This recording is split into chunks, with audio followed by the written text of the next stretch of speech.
A gente vai continuar falando sobre despejo zero, déficit habitacional. Você acompanha a partir de agora a entrevista que eu gravei com Aloísio Marino, pesquisador do Lab Cidade. Era março de 2020, quando a Organização Mundial da Saúde oficializou uma pandemia global. Era o início da Covid-19 e o início de uma série de restrições, isolamento, perdas que todos os brasileiros e também pessoas do mundo todo vivenciaram, infelizmente, no ano de 2020. Com relação às primeiras medidas de pedido de isolamento e cuidados, uma das coisas que ficou muito marcada no começo da pandemia foi o famoso fique em casa. Mas nesse processo todo, muita gente perdeu sua casa. Quem não perdeu sua casa por conta de ter perdido o poder econômico, saído do aluguel e ter ido simplesmente para o meio da rua, também acabou sendo alvo de ataques, de retirada de direitos, de ocupações que já existiam e que estavam num cenário bastante vulnerável nesse processo do fique em casa e acabaram também virando alvo de despejos a despeito do que todo mundo pedia, um mínimo de humanidade para a gente passar por esse momento tão difícil. Sobre tudo isso, vou conversar a partir de agora com Aloísio Marino, pesquisador do Lab Cidade, a quem eu dou meu bom dia. Já agradeço. Como vai, Aloísio? Bom dia, Maria. Tudo bom?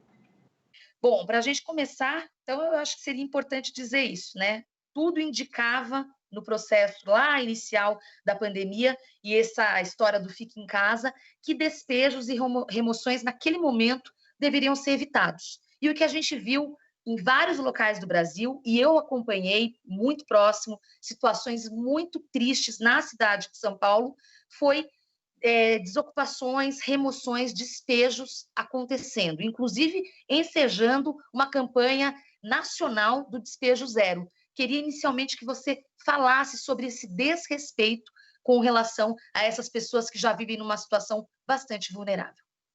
Perfeito. Primeiramente, muito obrigado pela oportunidade, Maria.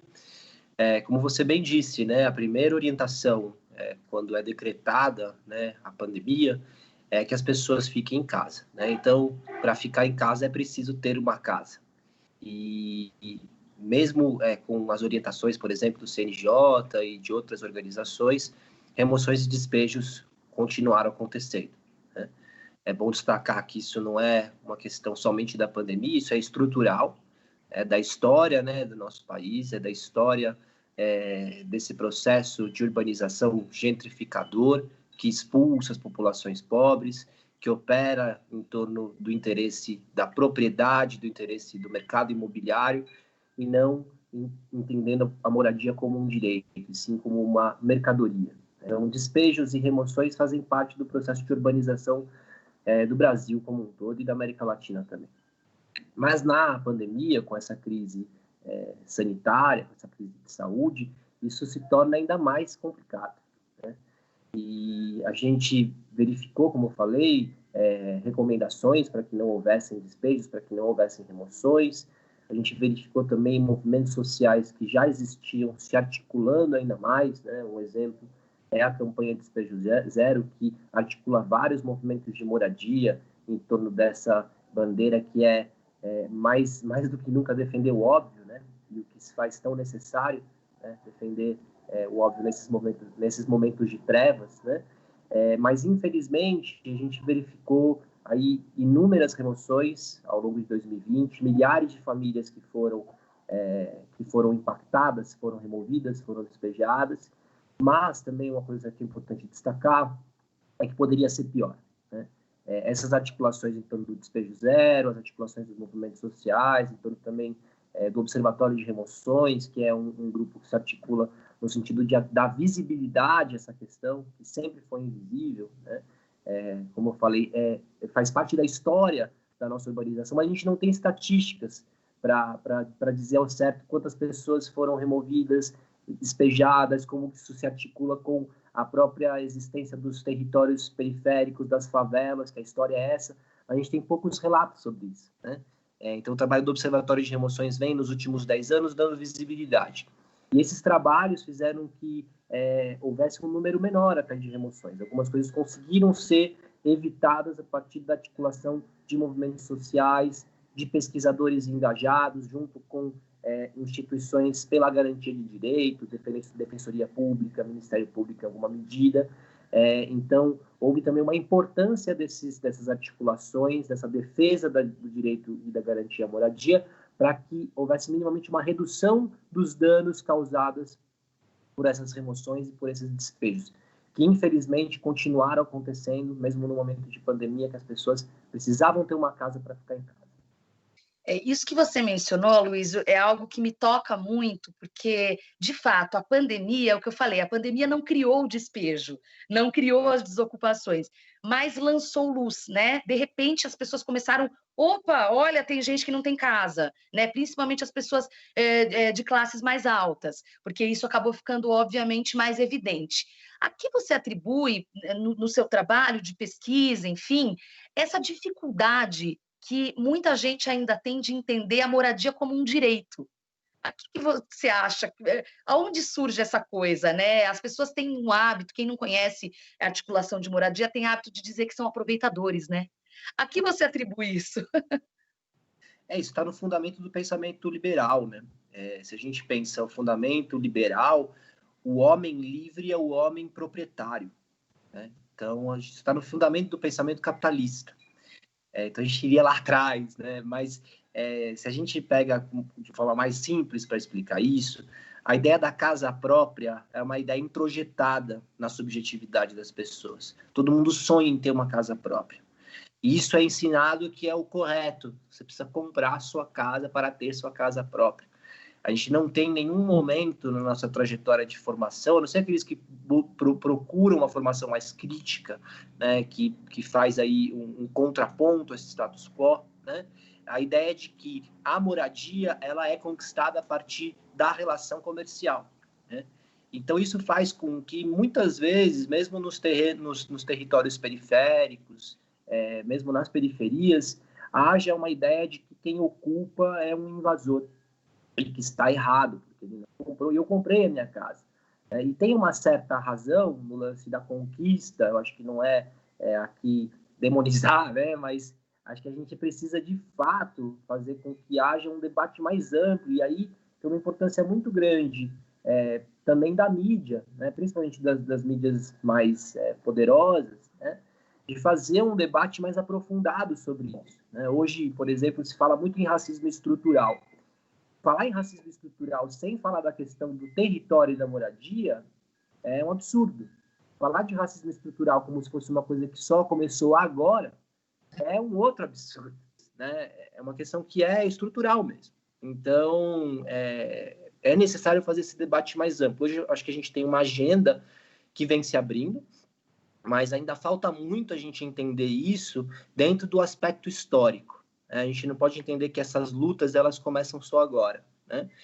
E tem um aspecto que é também de uma oportunidade que a pandemia abre, que ela deu visibilidade para algumas coisas, como você falou, né? Então, está cada vez mais visível para aqueles que não entendiam essa dimensão que há realmente um problema sério de habitação na cidade, porque as pessoas estão percebendo, tanto de pessoas que estão morando na rua, né, estão percebendo como que é complexa a questão das ocupações de terrenos, de imóveis, né? Esse debate está sendo feito e está aparecendo mais, mas acho que ainda falta uma discussão para entender isso dentro da história da cidade, né? Não dá para pensar a história da cidade de São Paulo sem a história dos despejos, das remoções e desse urbanismo que é gentrificador, né? Então, acho que a gente tem aí uma dívida histórica e uma necessidade de reparação muito grande, principalmente com as populações pobres e marginalizadas, que são, aqui no caso do Brasil, né, pretos e pardos, né? Então, acho que essa discussão tem que ser feita de forma muito profunda e não só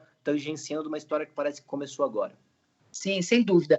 E, aliás, sobre isso, na campanha municipal de São Paulo, esse assunto ficou muito em evidência, porque o candidato que foi ao segundo turno, Guilherme Boulos, do PSOL, é um militante histórico pela causa da moradia, pela habitação, e, inclusive acusado de invasor, né, vítima de fake news também ligado a isso, principalmente pela ala bolsonarista, que não tem essa compreensão, ou não é que não tem essa compreensão, viu, Luiz? Às vezes eu fico pensando que é um discurso pré-programado, né, para desinformar, enfim. Mas aí eu queria saber, aproveitar, sobre esse tema específico na cidade de São Paulo, a gente tem uma questão muito séria de déficit habitacional, claro, na cidade, e muitos prédios desocupados na região central. Qual o panorama que a Lab Cidade tem, que o Lab Cidade, melhor dizendo, tem, para nos dar quantos são hoje, qual é esse déficit hoje, mais ou menos, na cidade, e quantos são os imóveis que poderiam se tornar moradia popular, moradia social? Os indicadores de déficit habitacional, eles têm alguns problemas, tá? Isso é importante destacar. Mais do que déficit habitacional, acho que a gente tem que falar realmente de uma problemática séria com relação a como a moradia acontece, né? Como que se desenvolvem as relações que estabelece a questão da moradia. Por exemplo, a questão dos aluguéis é super problemática. A gente teve agora, inclusive, um aumento absurdo da inflação em torno do aluguel, né? O aluguel é muito abusivo. Tem famílias aí que gastam mais do que 30%, 40% da sua renda com aluguel e elas não entram, muitas vezes, dentro desse cálculo de déficit habitacional, né? Então, a gente tem um cenário muito pior do que esses indicadores nos mostram, né? Então, a gente tem que discutir isso de forma ainda mais ampla. E acho que um caminho é justamente pensar no uso social desses imóveis que hoje estão desocupados, como você falou, né? E o mais louco, né, é que a gente tem instrumentos já que existem, que já estão no plano diretor, né, o uso de parcelamento desses terrenos, desses imóveis, o tal do PEUC, né, que é um instrumento que já está previsto no plano diretor, mas que ele não é aplicado.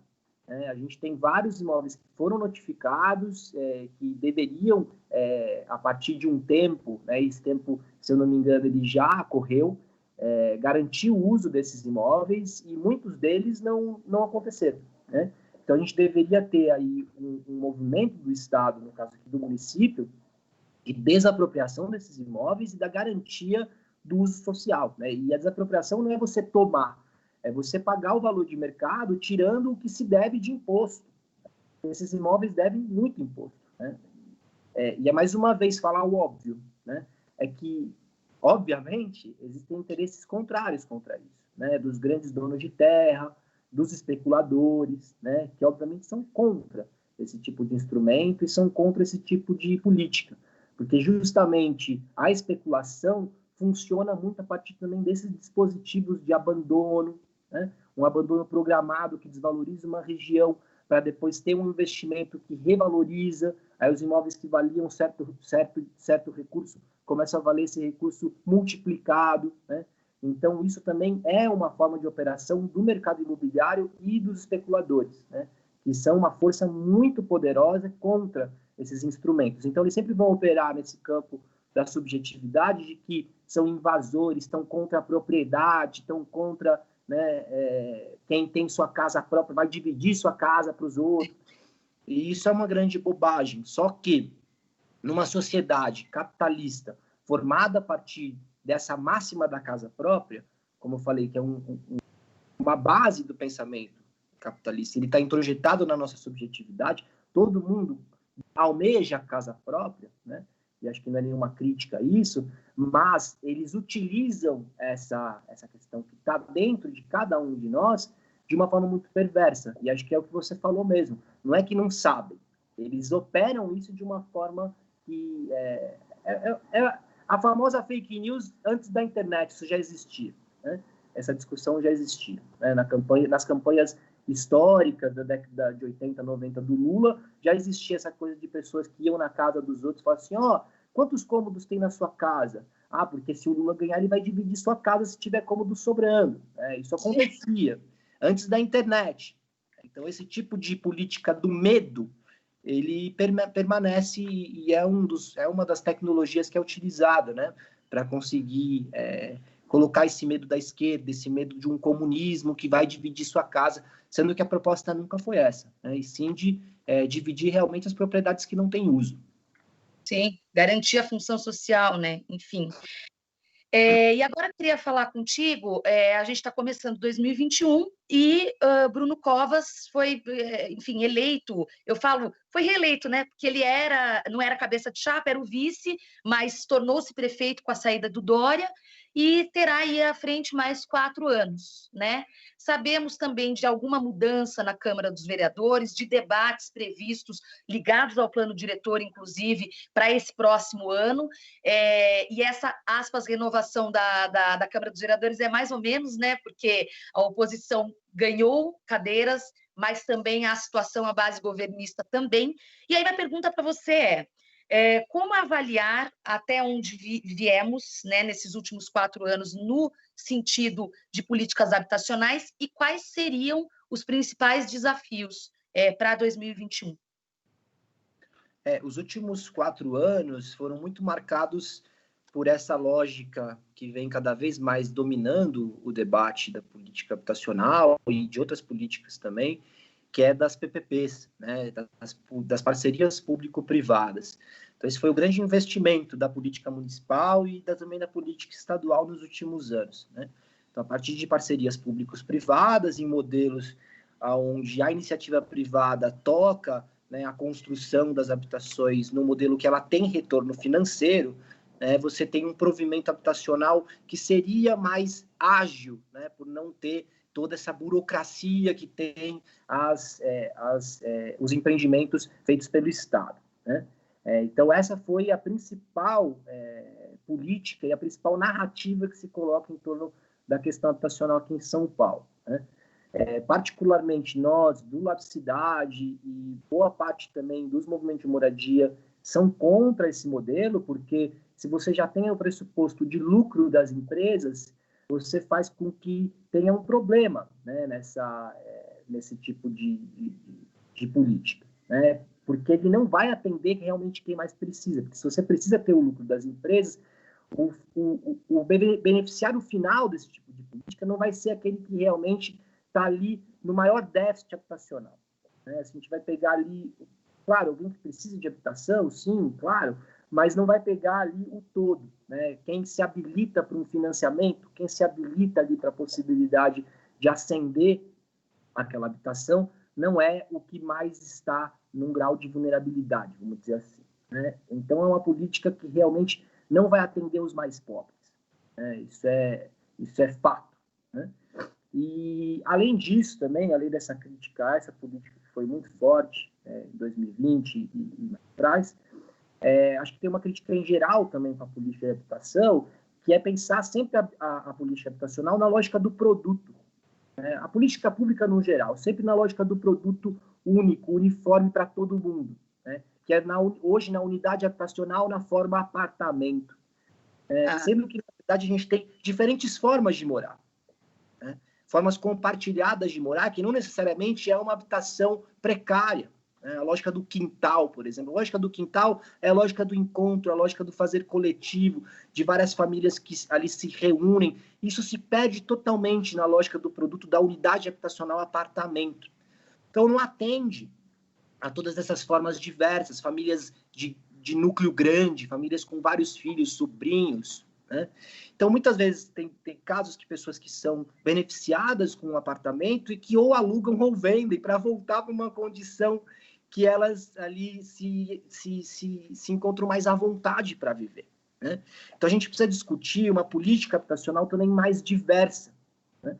Com diferentes formas de atendimento, com diferentes formas também de realização desses empreendimentos. Acho que a gente tem que resgatar muito o que foi a experiência dos mutirões do governo Luiz Erundina, né, que tem ali muitos aspectos de sucesso, né, numa política que é construída de e para as pessoas, né? Isso também faz com que haja também um sentido de pertencimento, um sentido de construção coletiva, para depois até dirimir os problemas, por exemplo, de um condomínio, né? Pessoas que não estão acostumadas a viver em condomínio, isso gera vários problemas, vários problemas, né, no pós-ocupação desse lugar, né? Então a gente precisa urgentemente pensar uma política de habitação mais ampla, mais diversa e que dialogue com os modos de vida da população brasileira, né? Que não é todo mundo de classe média acostumado a morar em apartamento, que deseja morar num apartamento. A gente precisa mesmo debater essa política de forma mais ampla, mais diversa e com ampla participação social, porque só é possível construir essa política mais diversa com as pessoas participando, opinando e dando caminhos para a gente reconfigurar essa política que hoje é pautada na lógica do produto e principalmente definida pelo mercado. Seja no modelo Minha Casa Minha Vida, que foi também majoritariamente definida pelo mercado, seja no modelo da parceria público-privada, que aí é mais definido pelo mercado ainda. Sem dúvida. Nossa, Aloysio, você me surpreendeu positivamente, porque eu nunca tinha pensado nesse dimensionamento do pertencimento. E me surpreende, porque eu me lembro que quem critica, eu já tive essa conversa, inclusive, com meu pai, que é um pouco mais, quer dizer, bem mais liberal que eu, né? Bem mais centro-direita do que eu, sobre isso. Ele fala assim, porque dá habitação e o sujeito revende, mas não é que revende ou aluga, é essa questão que você falou, aquilo não o contempla, aquilo, o sujeito não consegue chamar aquilo de lar, né? Com certeza, e tem outras questões, né? Muitas vezes apartamentos muito distantes, né? Que foi um problema sério do Minha Casa Minha Vida, na extrema periferia, ou num território onde a pessoa não tem laços, não tem vínculos, né? Porque uma coisa é você se mudar planejando a mudança, né? Eu vou mudar ali para aquela região que é gostosa, né? Vou pegar um apartamentinho gostoso. Outra coisa é você, ganhei um apartamento lá na cidade de Tiradentes. Nada contra a cidade de Tiradentes, é um território maravilhoso, incrível, com uma produção cultural linda, super resistência. Mas, imagina uma pessoa que não tem vínculos, não tem laços ali. E aí ela vai chegar na cidade de Tiradentes, que é longe, do nada. Acho que é mínimo injusto ela não poder vender, não poder alugar, né? Porque todo mundo faz negócio. Todo mundo faz negócio. Essa é a lógica, né? Então, acho que em vez de culpabilizar esses sujeitos, a gente pensar isso como um sintoma do problema da política de moradia. Muito bom. E com isso, encerro essa ótima entrevista com Aloysio Marino, pesquisador do Lab Cidade. Aloysio, muito obrigada e até uma próxima oportunidade aqui na Rádio Brasil Atual. Eu que agradeço, Fernanda. Até mais. Tchau. Até mais. Está ouvindo Jornal Brasil Atual. As notícias que os outros não dão.